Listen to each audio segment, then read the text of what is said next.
Good afternoon, everyone, and thank you to those of you joining us live and those of you watching the recording. Today is March 26th, 2020, which is obviously important to note because the situation that we will be discussing is fluid and dynamic and changing daily. So I want to make sure we're keeping you all up to date with everything. For up-to-date updates and changes, you can visit our website, ergpayroll.com. And if you're not subscribing already, make sure that you join our list there so you can get all these things directly to your inbox and cut through the fluff.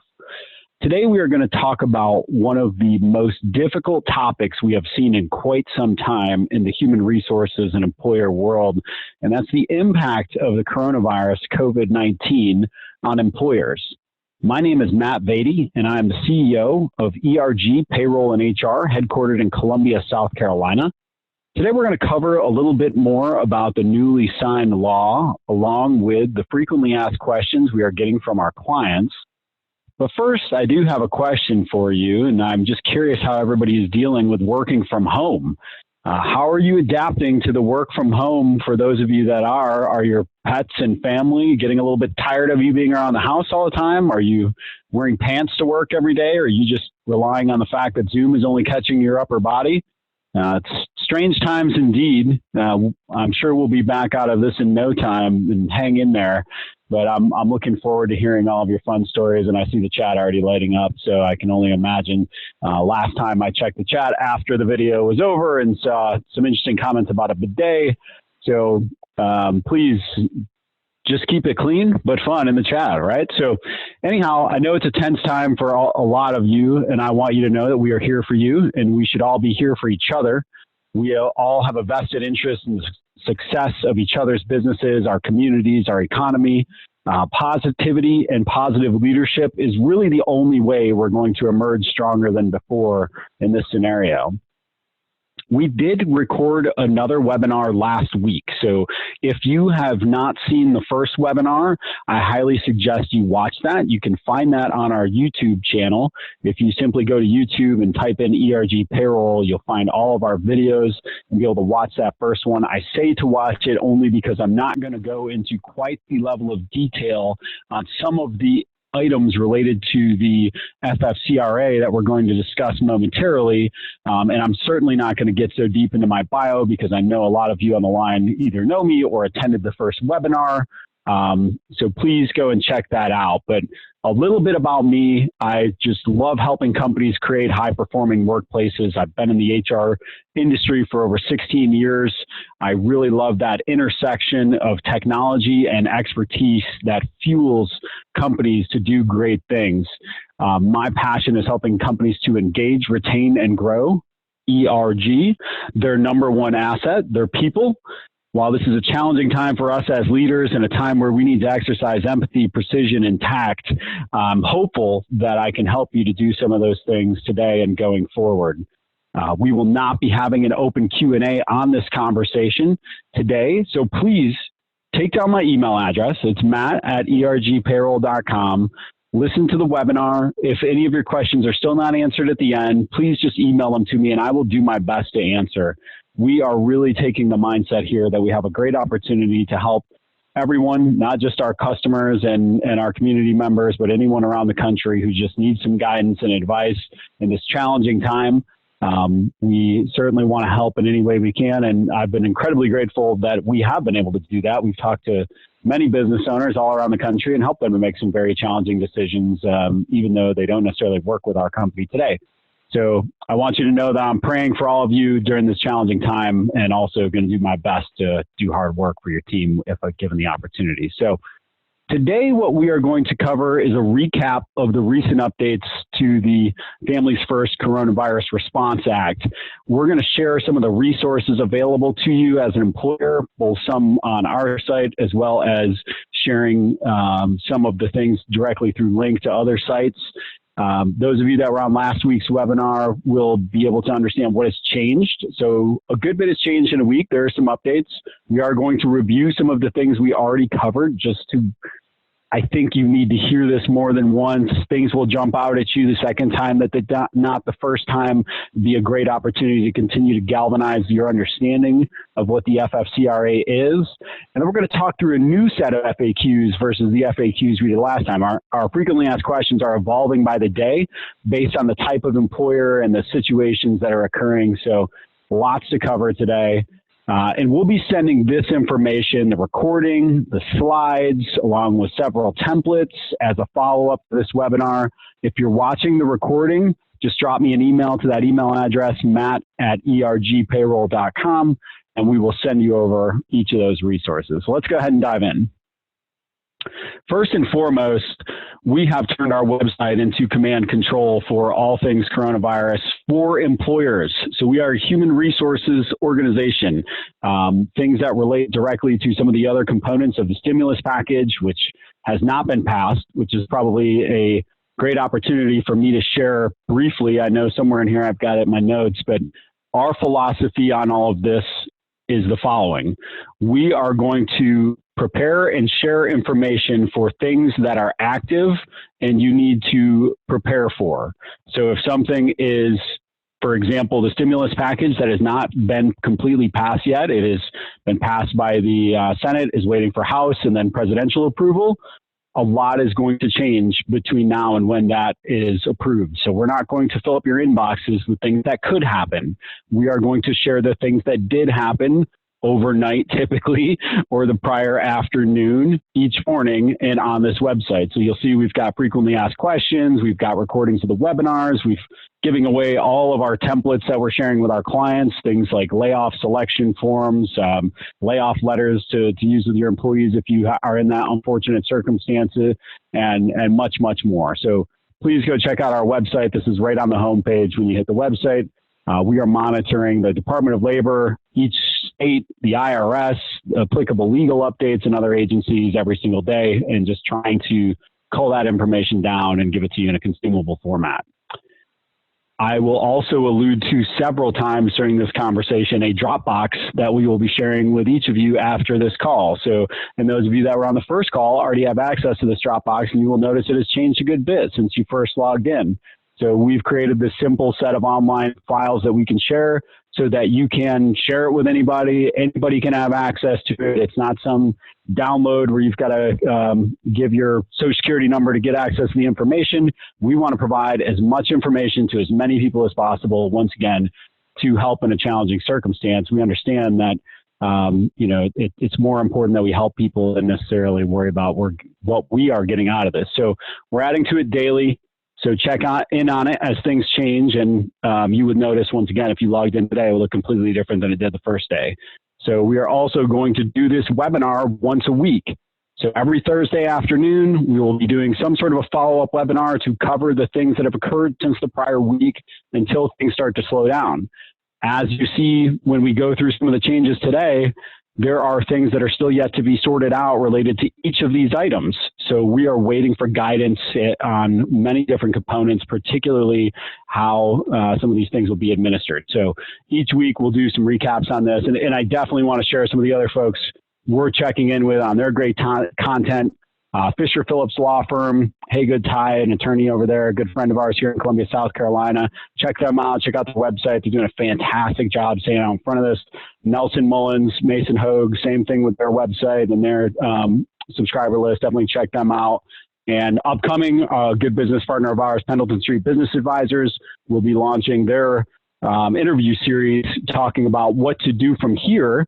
Their value proposition is how to help you create value in your business. And so they're going to be having interviews with folks who are going to be helping them to share ways to seek opportunities in a challenging time. So once again, check out some of those other folks and the resources that they provide. Let's dive into a brief recap of HR 6201, also known as the Families First Coronavirus Response Act. So this was signed into law by the President on March 18th, 2020. The act will go into effect April 1st. Now, you'll hear me mention that several times over the course of this call because we initially were told that it would go into effect April 2nd, or within 15 days.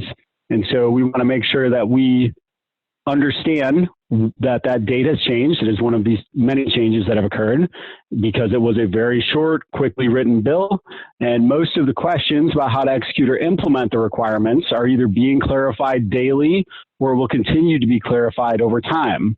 We're going to focus primarily on the provisions of this act that affect employers. There are things written into this act that affect others. So you think about things like programs like WIC and SNAP were included in here. We're not going to touch on any of that. We're only going to touch on the employer side of things. And primarily, we're going to be touching on the two key provisions providing paid leave to employees forced to miss work because of the COVID-19 outbreak. First, there was an emergency expansion of the Family and Medical Leave Act, known as FMLA, and also a new federal paid sick leave law. We're going to talk a little bit about the payroll tax credit and how people are going to recoup that money. But in summary, for certain circumstances related to COVID-19, employees are going to be eligible for up to 2 weeks of sick leave, full pay if they're sick, 2/3 pay if they're taking care of a family member, for illness, quarantine, or school closures, and up to 12 weeks of FMLA leave for school closures, 10 days of which will be unpaid, and then up to 10 weeks at 2/3 pay. I'm going to get into slightly more detail on that in just a moment. Employers are being immediately reimbursed via payroll tax credits. This is getting slightly clearer by the day. We're starting to get some guidance on those payroll tax credits and continue to provide updates. We'll provide some today and some further. But there are some key elements beyond this for employers that we're going to dive into right now. Let's do a quick recap of what the emergency FMLA is. So one of the interesting things that I'm starting to realize as we look at this FMLA and how it's going to be administered is just how similar from an administrative process it's going to look and feel, at least according to the Department of Labor, as current FMLA. So this expanded coverage and eligibility is going to impact employers with fewer than 500 employees. For employees that have worked there for at least 30 days prior to the designated leave, they may be eligible to receive paid family and medical leave. As a result, this means thousands of employers who are not previously subject to FMLA, it is typically for organizations with 50 or more employees within 75 miles of each other, are going to now be subject to FMLA requirements. And so reasons for people to be eligible for this emergency leave are any individual who's employed by the employer for at least 30 days before the first day of leave, that's a key component of the eligibility, may take up to 12 weeks of job protected leave. So that's the important part, right? When they go on FMLA, this is job protected leave that allows an employee who is unable to work or telework, another key component, going to want to stay on this language, right? And once again, we've got this language available to you on the website because every sentence inside these regulations matters when it comes to the administration of it. So 12 weeks of job protected leave to allow an employee who is unable to work or telework to care for the employee's child under 18 years of age if the child's school or place of care is closed or the child care provider is unavailable due to a public health emergency. So these are your teammates who their kid is out of school here in South Carolina that is now through the end of April. They don't have childcare. They need to go home to spend time. They're going to have paid leave and job protected leave. So this is now the only qualifying need for emergency FMLA and a significant change from the initial version, which is once again why we don't pay as much attention to the initial version. So, so the paid leave is another big change in that the House reduced the unpaid period of emergency FMLA. So it's now the first 10 days rather than the initial 14 days that were proposed of emergency FMLA will be unpaid. During that 10-day period, an employee can elect to substitute any accrued paid leave, like vacation or sick leave, to cover some or all of the 10-day unpaid period. So this is an important piece when we start to go to the next one. An employee may elect to substitute any accrued paid leave, like vacation or sick leave. This is going to come back to us in our FAQs later on when we talk about the paid sick leave, which is different than the emergency FMLA. So after the 10-day period, employer generally must pay full-time employees at 2/3 of the employee's regular rate. So there can be out up to 12 weeks After 10 days, they go to 2/3 of the regular rate for the number of hours they would normally be scheduled to work. Now, there is a cap on that. It limits the pay to $200 per day and $10,000 in aggregate per employee. So limitations, $10,000 in aggregate and $200 per day, 2/3 of my wages over that 12 weeks. So now how do I calculate pay for non-full-time employees? Anybody who works a part-time or irregular schedule are entitled to be paid based on the average number of hours they worked for the 6 months prior. If they have not worked there for 6 months, they're entitled to the employee's reasonable expectation at hiring for average number of hours they would normally be scheduled to work. Once again, I'll hit on this again. We talked about it in the last webinar. This is where setting expectations during the hiring process matters. It always matters, but let's make sure use this as just another lesson when we're talking to people about what the expectations are of their job, which include how often they're going to work, how frequently, what they'll be doing. We're setting proper expectations during the hiring process. So the other side of this is not only am I going to get paid leave, I'm going to have job restoration. So employers with 25 or more employees will have the same obligation as under traditional FMLA to return any employee who has taken emergency FMLA to the same or equivalent position upon the return to work. So when this person comes back after 12 weeks, you are expected to restore their job. However, employers with fewer than 25 employees are generally excluded from this requirement only if the position no longer exists following the emergency FMLA due to an economic downturn or other circumstances caused by a public health emergency during the period. So once again, that is not the position is filled by somebody else because you had to fill the role. That is the position no longer exists. So very important differentiation there. This exclusion is also subject to the employer making reasonable attempts to return the employee to an equivalent position and requires an employer to make efforts to return the employee to work for up to a year following the employee's leave. So even if you, once again, terminate the role temporarily, if you open that job for hiring 6 months down the road, the expectation is this person is going to be the first one you go back to try to fill the job with. So this is going into effect, as we mentioned, April 1st. That's changed slightly. We've got the exclusions of people with 25 or less as it relates to that FMLA component, if the position no longer exists. And then companies with 50 or fewer employees, you're not exempt from this. You are only exempt from this if the required leave would jeopardize the viability of your business. That is a big part. And we're going to talk about some of the other changes that have occurred over the last few days in 2 slides. So I'm going to move forward now to emergency paid sick leave. So the second component, we've got emergency FMLA and emergency paid sick leave. So there are 6 different reasons I could be eligible for paid sick leave. Now, this paid sick leave is 80 hours of paid sick time.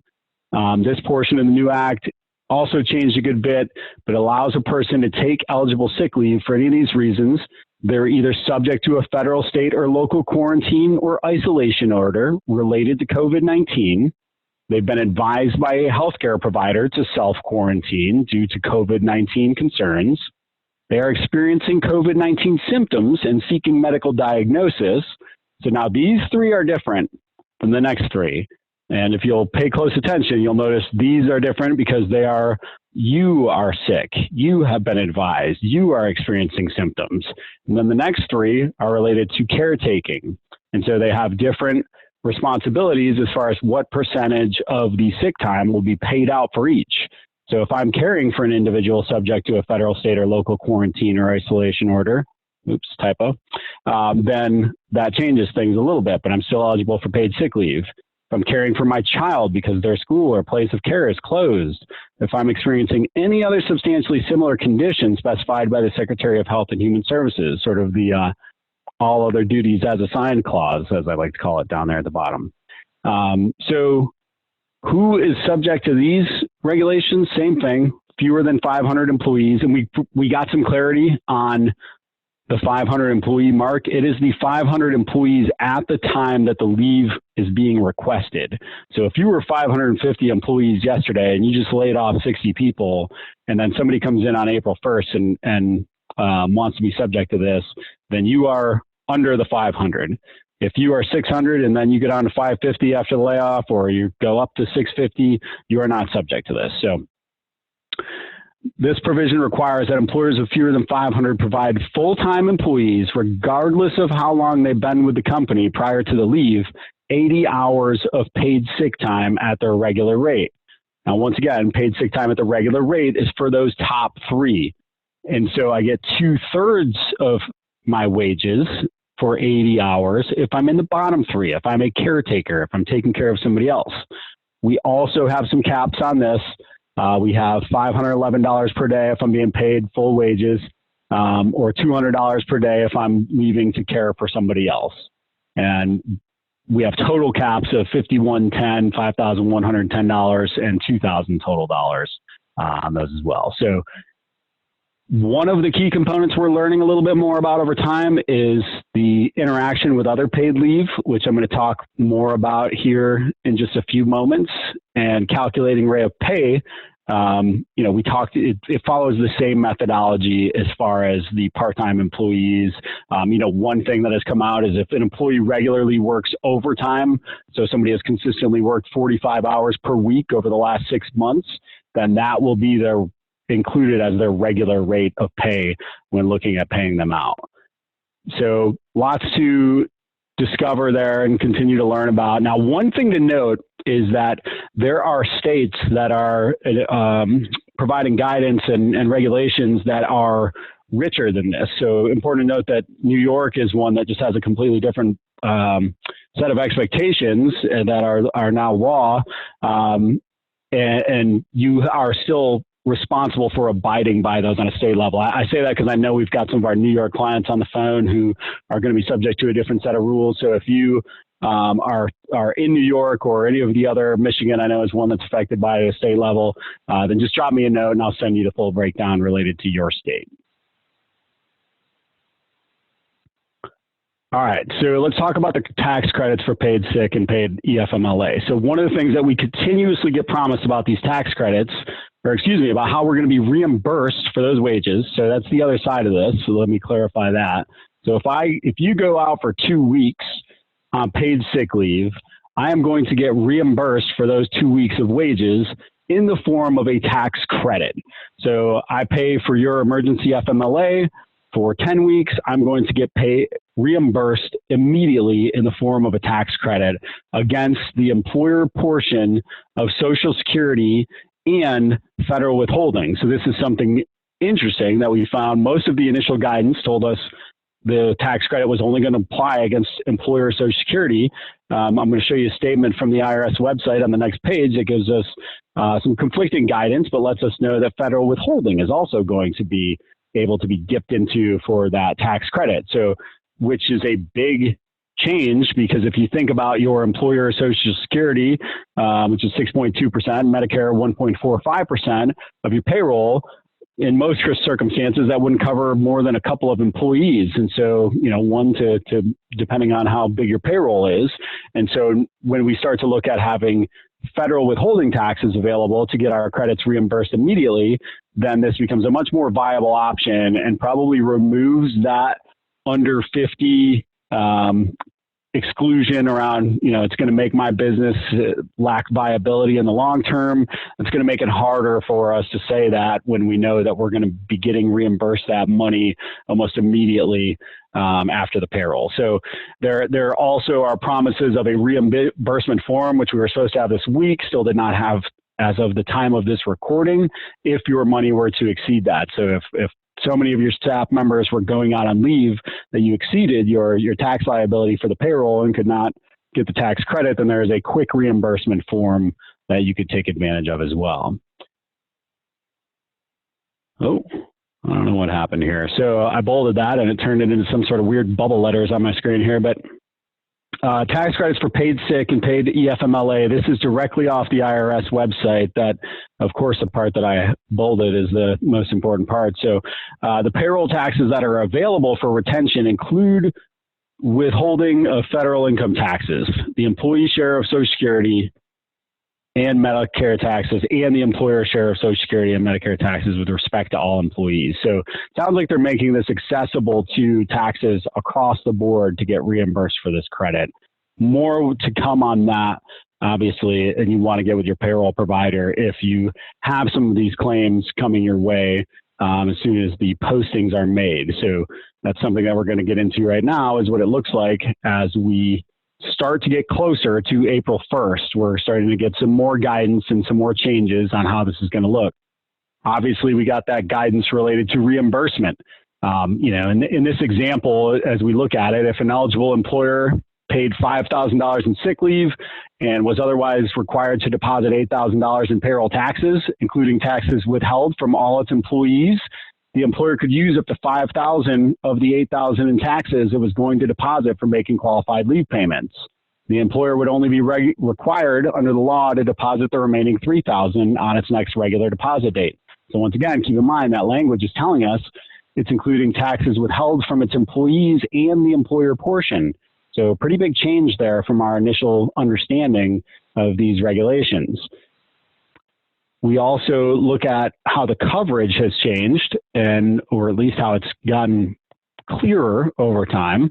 Employers are not only covered there, but they're receiving 100% reimbursement for the paid leave, but also for health insurance costs are included in the credit. You're going to face no payroll tax liability as an employer, and self-employed individuals are also eligible to receive an equivalent credit. So I'm guessing there's not a lot of self-employed individuals on the call, but if you know somebody who is, then that is certainly something for you to discuss with them. And I know we definitely have a lot of CPAs on the line, and I'm sure you have a lot of self-employed clients that could take advantage of that should they be stuck home taking care of their family and can't be out earning money.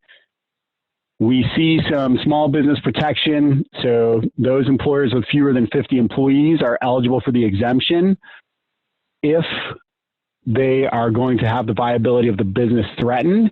Now, to expand on that, employers choosing to seek that exemption may need to document why their business meets the criteria for an exemption. So these criteria are still really to be set forth by the Department of Labor. And at this point, you shouldn't send any materials to the Department of Labor when seeking a small business exemption for paid sick leave and expanded family and medical leave. Also saying IRS has it all over their website. Quit calling them about the $1,200 that you're expecting to get in the mail because it's not finalized yet. They've got big glowing boxes on the top of their website now. Apparently they're getting a lot of calls for people asking for that $1,200. So stop calling them. All right. So the compliance is, they're going to ease up a little bit on the compliance piece in the 30-day non-enforcement. So for purposes of the non-enforcement position, employers who violate the act but behaved reasonably in good faith would be defined as somebody who remedies any violations as soon as possible. So if you were not aware of this and you were, as soon as you found out about the paid sick leave and started paying your employees and tried to remedy things as quickly as possible, they would view that as a good faith effort. And as a part of that, you need to be making your employees whole as soon as practicable. The violations of the act were not willful. So really, this is the biggest definition here of what we're looking for is people who are sort of willfully violating these things and trying not to pay their people and not posting it and trying not to let their people be aware of it. Certainly something to look out for. And then if the department receives a written commitment from the employer to comply with the act in the future, then they're going to view that as an act in good faith. Now that's for 30 days, non-enforcement period. So if the employer violates the act willfully, fails to provide a written commitment to future compliance with the act, or fails to remedy the violation upon notification by the department is going to exercise its enforcement authority. So you're going to make a bad situation worse if you are willfully violating any of these. But interestingly enough, it says it's a 30-day enforcement, but they're also saying on April 17th, this limited stay of enforcement will no longer apply, and the department will fully enforce violations of the act as appropriate and consistent with the law. I guess they're interpreting that 30 days as being from March 18th when the president passed it until April 17th. So make sure you are doing your best to comply in the short term, and you are set up to comply fully in the long term, which would be just a couple weeks out. Another question we're getting is the interaction with other employer-provided paid sick leave and other paid leave. I'm going to get more into these two leaves specifically when we get into the FAQs, but this act does not preempt existing state and local paid sick leave requirements. So once again, there are states that have their own individual and unique paid sick leave requirements. This does not preempt those requirements. You cannot require employees to use other leave first. So once again, I touched on it earlier. They have the option to use other leaves first, but you cannot require them to. And sick leave provided for under the Act does not carry over from year to year. So the requirements expire for this on December 31st, 2020, which is good to know. At least by December, it's expected that we'll be able to get out of our houses again. So that's great news from the IRS there. Now, one key piece of this is that the posters were released yesterday. You should all have them.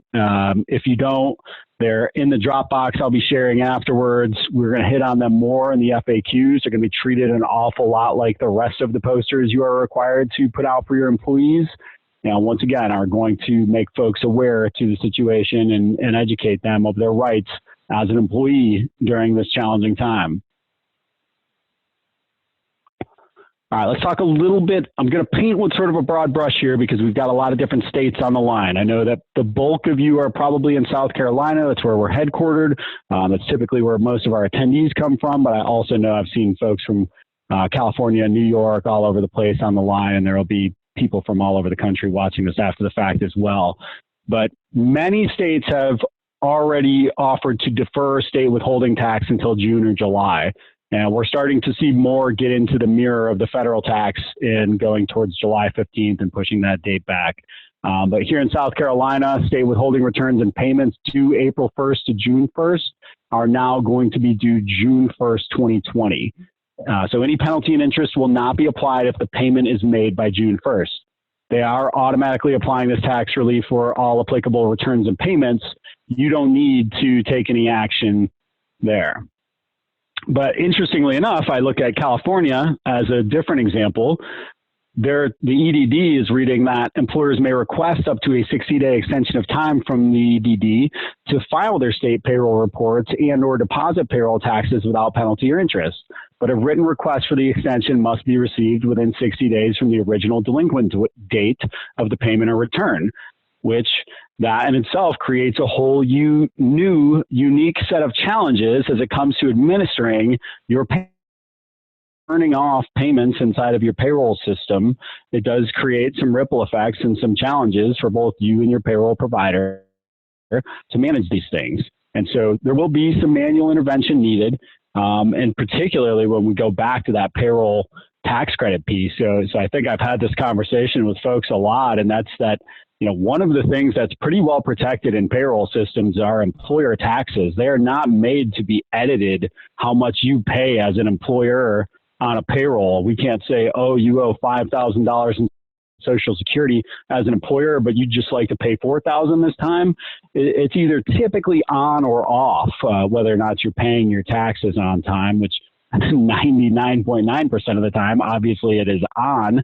And so this is going to create some really interesting scenarios as we all kind of scurry around and make sure that our softwares are up to date and ready to handle some of these new components of getting you the credits back against your payrolls. And I can assure you at ERG, we are working very diligently to get that in place prior to April 1st.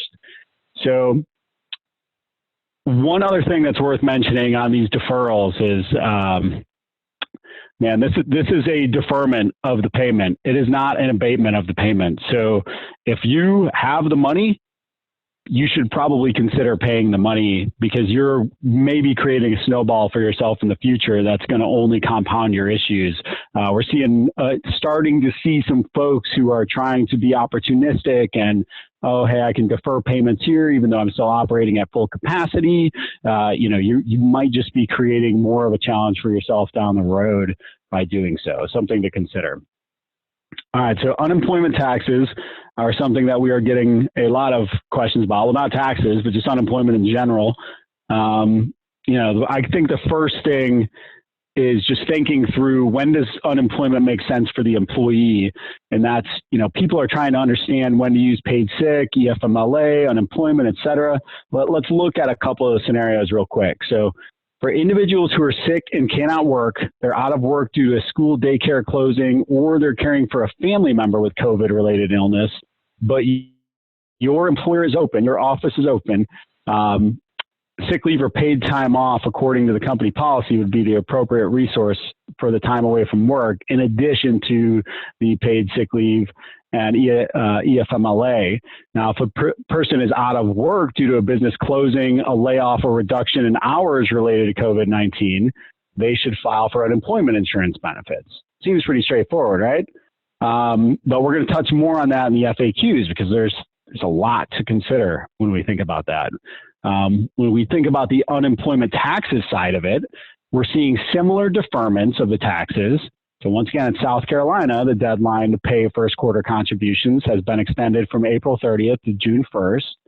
It is important to note that South Carolina still expects you to submit your wage reports by April 30th, 2020, so that the state will continue to have current data to evaluate workforce needs in South Carolina, he says with a smile. Employees in South Carolina are taking advantage of something that we are definitely seeing around the country, and that is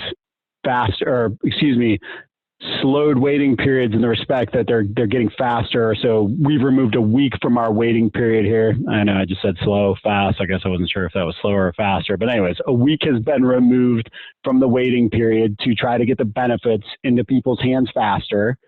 The eligibility criteria has not been definitively changed anywhere, but the guidance continues to be if a person is out of work due to a business closing, a layoff, or reduction in hours related to COVID-19, those individuals should file for unemployment insurance benefits. It's the only way to determine if they're eligible. There is not, even though there are some guidelines in peacetime circumstances, if you will, on the websites in most states, they typically are not going to apply in this circumstance. And I think we're going to continue to see more things loosened up as far as eligibility requirements go. But it's important to note that here in South Carolina, the entire process can be handled online, and I'm sure that's the case for most states. If you're an employer in South Carolina and you are laying off your staff, you can actually apply for them. If you don't have your PIN when you go to log in, you will need the gross wages from Q4 filing, along with the taxes paid in Q4 and your ID number, which should all be on your UCE 120. If you're a client of ERG, just let us know. We'll provide that. If you're not, grab it off your payroll reports. But I will say they still have had some glitches with their system where even with accurate information, it has not allowed people in with that. So you may get into the back and forth calling with them. They have got the process down to calling in and putting in your number and waiting in queue for a call back instead of having to sit on hold, which is nice, but still definitely a little bit of back and forth there. So I understand the urgency, but also understand that they are just overwhelmed with inquiries right now. All right, so that's a little bit on state tax updates. Once again, if you're in another state, South Carolina, Georgia, North Carolina, Georgia, Florida, we're seeing different things in each area. California, New York, a couple of our largest states that we serve. Definitely reach out. Let me know if you have any questions specific to your state updates. One other update that we've seen is the E-Verify and I-9s for new hires. So, there's been a partial government shutdown, so E-Verify is actually not currently available. And employers are unable to enroll in E-Verify, create any new cases, view or take action on a case, delete anybody, all that stuff. So even run reports or resolve any tentative non-confirmations. But to minimize the burden on folks, the Department of Homeland Security has implemented a couple of policies to help us out. The 3-day rule for creating E-Verify cases is suspended for cases affected by the inavailability of E-Verify. The time period during which employees may resolve TNCs is going to be extended, so temporary non-confirms. The number of days E-Verify is not available will not count toward the days the employee has to begin the process of resolving their TNCs. And as of this morning, I believe they're still closed to April 7th at the earliest, which we'll see if that continues to get pushed out. But they're going to continue to provide additional guidance regarding the 3-day rule and time period to resolve any TNCs once operations resume.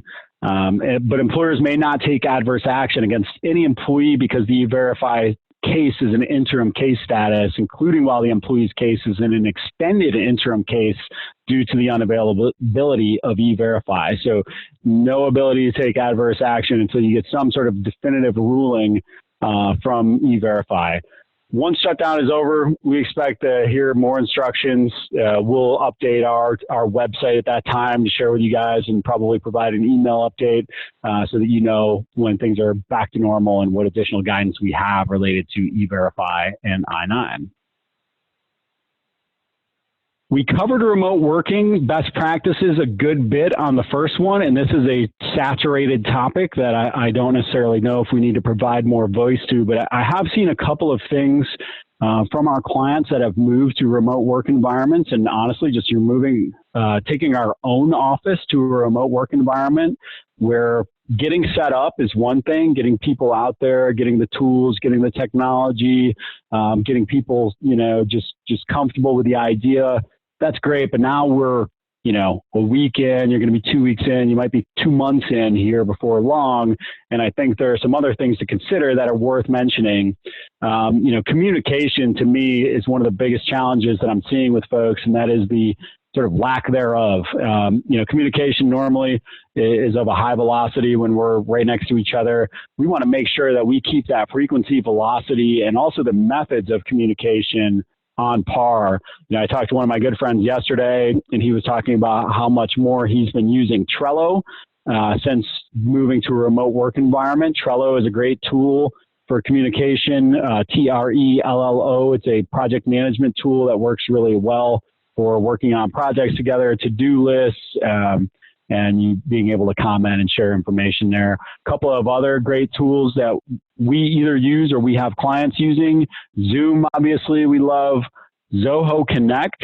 Zoho Connect is a great tool for not only sharing information, but also manuals and other data with your team. Slack, obviously, a lot of folks have heard of Slack out there. Some of these folks, their stocks are skyrocketing as a result of this. Not my saying it, but just the fact that they're great tools for times like this. Microsoft Teams we're seeing a lot of, and Google Suite. So what are we seeing that's unique as it relates to more of the human resources component of this? Well, we've got to keep our team building going. We've got to keep that sense of connection. So we're seeing and doing things like Zoom happy hours where everybody has their camera on, can see each other. Same thing with our team meetings, making sure those cameras are on, making sure that we can see each other, get face to face, and even just having more of our calls over Zoom so that we can see one another. I know if you're like me, you're a little bit exhausted of calling into the Zoom number. It's definitely boosted up to one of my favorites on my phone here over the last couple of weeks, where I'm just constantly in Zoom. Lunch and learns, same sort of premise where everybody's kind of connecting to each other, giving everybody a stipend if they have a takeout place near them that's still operating. If not, then just, cook some lunch at home and let's all jump on the call together and do a little bit of training. And, those trainings are a great way to just stay connected and continue to improve. Now, we touched last time on how important it is to continue to train people on best practices for working remote, and not just thinking that once you set them up with a desk and an additional monitor and a keyboard and a mouse and a printer at their house, that they're all of a sudden just going to work the same way there that they do at the office. Continuous communication and training. And then finally, setting expectations of how we're going to communicate, how we're going to do these things, how things have changed when we've moved to a remote work environment are critical for our team. So one of the things that we also have in that Dropbox, as mentioned, is a remote work folder. There are a couple of things in there right now. We'll continue to add to it. There's a remote work agreement for employees along with a property receipt acknowledgement. So if you're doing this well, you're setting people up once again with a work environment at home that mirrors their work environment at the office as far as their technological needs. So just a couple of things to keep in mind as you move towards a more remote workforce, and hopefully make this part of your repertoire going forward. All right, so let's get into some of the FAQs. I realize as we're going to go through these, they're in sort of a scattershot order, but I'm going to hit on several different topics here over the next few minutes before we wrap up. So the first question that we're getting a lot is, can we lay off some people but not others? Yes, you can. There are several ways to approach this, and we have included a layoff selection memo in the Dropbox. It is important that you as the employer complete this document and keep it on hand internally. It serves as documentation regarding how the business handled layoff selection. We want to make sure we document the process and are even-handed in layoff selection to protect the business from any discrimination claims. And we're going to see particularly why that's important in one of the upcoming questions. Employers, one of the prohibitions we have is employers may not discharge, discipline, or otherwise discriminate against any employee who takes paid sick leave under the FFCRA and files a complaint or institutes a proceeding under or related to the FFCRA. So employee goes out on paid sick leave and then you immediately decide to lay them off because that's more convenient for you. You have to have a documented business reason why that is who you chose to lay off. So just something to keep in mind. And I'm having this conversation frequently with folks, in that we have to be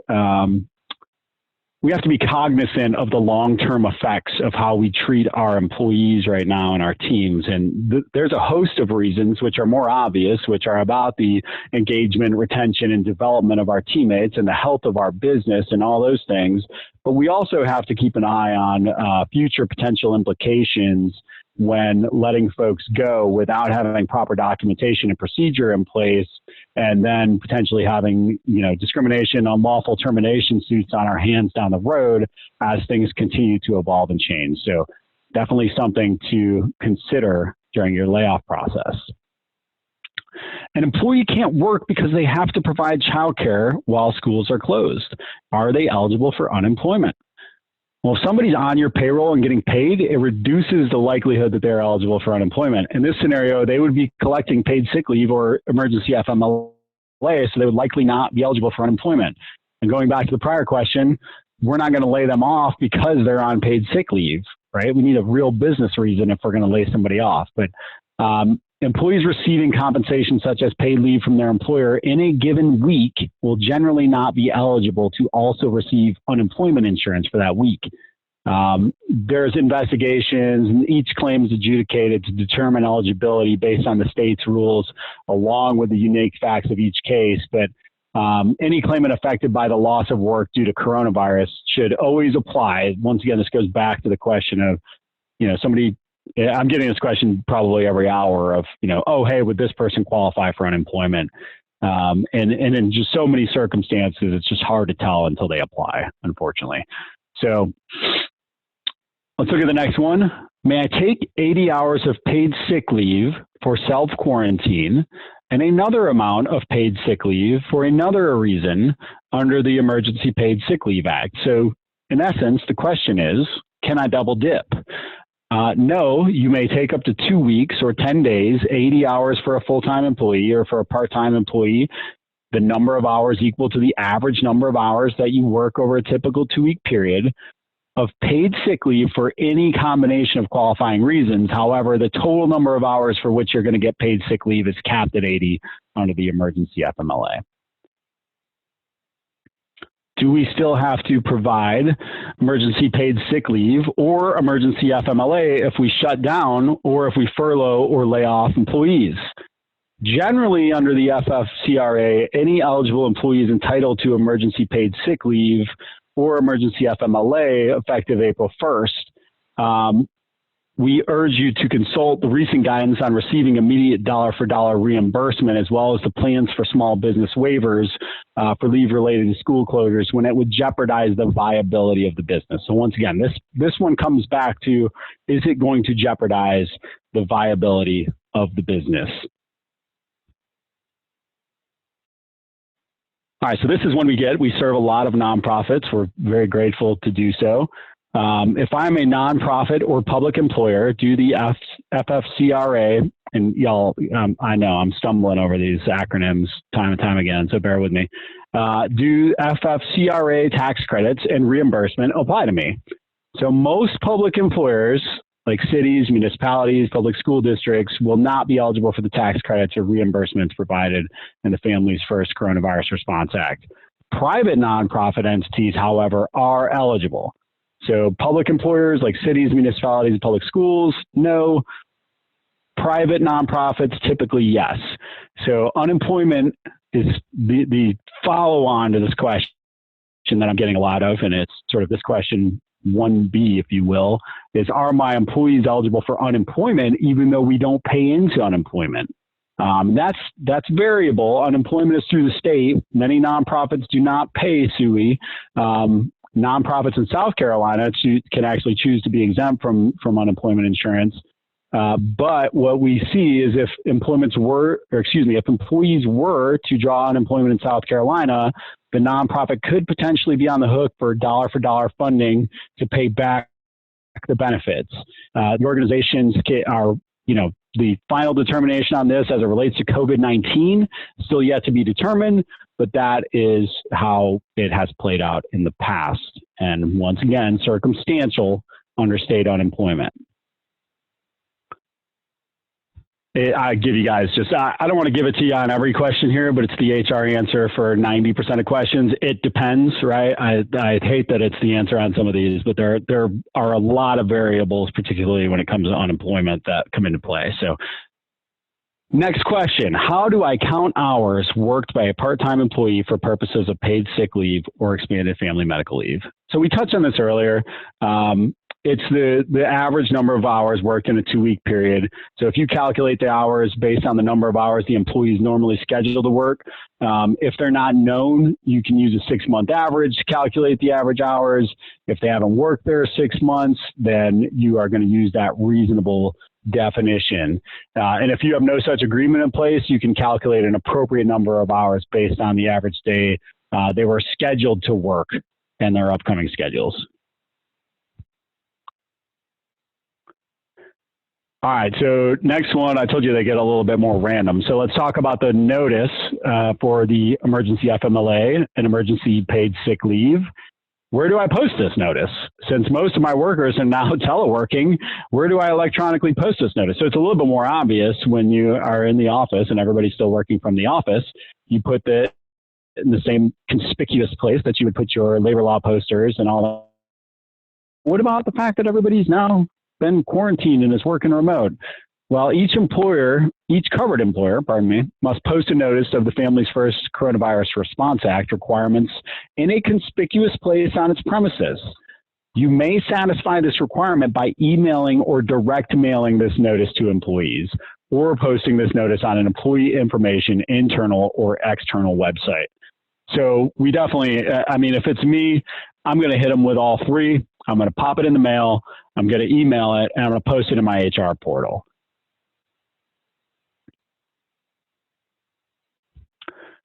Do I have to share this notice with recently laid off individuals? So obviously something that's coming up is people have been laid off over the last 2 weeks. And so we're starting to wonder, what is the application to these people that were recently laid off? Well, no, the FFCRA requirements explained only apply to current employees. So you do not have to share it with anybody who was recently laid off or laid off prior to April 1st. And that's a pretty key statement I don't want to gloss over there on the last slide. Anyone laid off prior to April 1st. Do I have to give notice of the FFCRA requirements to new hires? Yes, if you hire a job applicant, you must convey this notice to them either by email, direct mail, or by posting this notice on the premises or on the employee information internal or external website. So I know what you're thinking. Great, I made an offer to somebody who starts April 5th, and I'm going to send them this notice, and they're going to immediately go on emergency paid sick leave. That is a very real possibility. If my state provides greater protections than the FFCRA, do I still have to post this notice? Yes, all covered employers must still post the federal notice regardless of whether your state provides greater protections. You must comply with both federal and state law per the usual. How do EFMLA and EPSL relate to each other, especially in regard to caring for children? Now, this is a question that we're starting to get, but I'll tell you, we're going to get it a lot over the next 12 weeks. So the emergency FMLA and emergency paid sick leave both cover caring for children whose school or place of care is closed due to COVID-19 precautions, though EFMLA has the broader restriction that the child can be under 18 years old. This leave runs concurrently with the first 10 days of EFMLA being paid, which will in many cases coincide with the 80 hours of pay at 2/3 the regular rate under EPSL for full-time employees. So the two can technically coincide. And so definitely something to look out for as we continue to see more cases, and you're going to need to really evaluate some of these on a case-by-case basis. All right, so those are our new frequently asked questions compared to last week. I'm excited to see what the frequently asked questions are that are coming into chat and into my inbox. I would urge you, if you have chatted a question to me, that I am bad about figuring out a way to export all of the chat. So if you want to email me that directly, if I have not answered it at any point during this webinar, you will have a much higher likelihood of getting a response to that question. But I just want to thank everybody for showing up. There's a couple of action items that we want to look at as we continue to assess the best route for our companies, for our team, as it relates to not only restricting contact with each other, keeping each other safe, but trying to maintain productivity. I still go back to this first piece. There's an awful lot of employers that are still going to work, filling up their offices, putting people in close quarters, and really just ignoring the general guidelines, and ultimately probably slowing this down for people in the long run. So definitely assess what you can and can't do on site. Make decisions regarding which of these things apply to you, whether it be the remote work, the layoffs, the hiring, and then make a plan. We talked about this last time. Don't just continue to fly by the seat of your pants. We're starting to get more and more information. Your plan is going to change, but one of the things that we're consistently seeing and having with our own team are all hands meetings where we're just communicating, hey, here's where we're at, here's where we're going, here's what we know, and we'll continue to keep you up to date as things change, but we want you to understand, and sometimes that's best communicated in all hands, other times it's best communicated one-on-one, depending on your team size and situation. So have a plan, make sure you're communicating regularly with your team, and ultimately update your policies and procedures and document the decisions you're making. These decisions are not made in a vacuum that is going to somehow be wiped free in 6 months. You are going to need to justify and validate all the decisions you make during this process. So make sure you are keeping up with your documentation. I said it at the end of the last webinar, I'll say it again, in 2008, when the economy took a dive, people started grasping at straws 6 to 8 months down the road when they're still out of work and can't find anywhere to go if things don't get better before they get worse. So definitely something to consider as you're making your plan and continuing to act on your daily items. I end nearly every presentation I do with this slide, and I will continue to today. So you're going to see it again, another repeat, but it's important for us to remember that our teammates are our #1 asset. It is time to show empathy and do what we can to take great care of our team, make sure that we are creating the type of place that they want to come back to when this is all said and done, even if we do have to lay them off. That's one of the key components of this whole thing. I've had a lot of folks lately talking to me about, well, we're doing everything we can. We're emptying out our coffers, our bank accounts. We're taking out loans, everything we can to just keep our people working. Well, there might be other options to help you out there. And the best thing that you can do is not only take great care of your people, but take care of your company so that they have a great place to come back to if you do have to lay them off, but also that they have a great place to work right now if you can. So thank you so much for joining us. Once again, my name is Matt Beatty. I'm the CEO of ERG Payroll and HR. We've been trying to proactively help as many people as we possibly can during this circumstance. So if you think there's somebody that would be get value out of this conversation, then share this information with them, share the Dropbox with them, share whatever you can. As you all know, we are a mission-driven organization. We currently give away 5% of our business to nonprofits that help educate children and transition the homeless back to permanent housing. We do things a different way, and this is another example how we want to do that and serve our fellow local businesses and businesses all around the country. So thank you so much for joining me today. Drop those questions to me in an email. I look forward to speaking to each of you. Thanks, and have an awesome day.